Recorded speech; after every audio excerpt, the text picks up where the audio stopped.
Hello friends, स्वागत है इस वीडियो में। आजकल अभी फ़ोन स्विच ऑफ कैसे करें। मेरे पास है रियलमी का फ़ोन। रियलमी के फ़ोन से फ़ोन को स्विच ऑफ करेंगे, इस वीडियो में बताने वाली हूँ।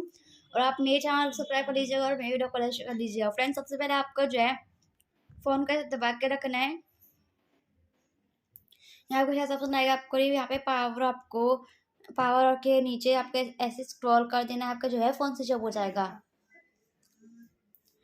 फ़ोन स्विच ऑफ हो चुका है। वापस ऑन करने के लिए उसको पावर बटन को अच्छे से पापा दबा के रखना है। आपका फ़ोन ऑन हो जाएगा।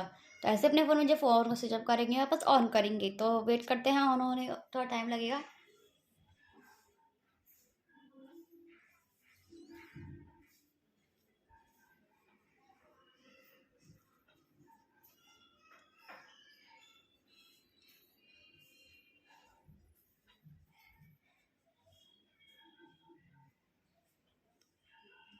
तो ऐसे अपने फ़ोन को स्विच ऑफ करेंगे। तो फ्रेंड्स, लाइक होगा आपका फ़ोन को स्विच ऑफ करना आ गया होगा। प्लीज़ आप मेरे चैनल को सब्सक्राइब कर लीजिएगा और मेरे वीडियो को लाइक और शेयर कर दीजिएगा। फ्रेंड्स, मिलते हैं नेक्स्ट वीडियो में, तब तक के लिए नमस्कार।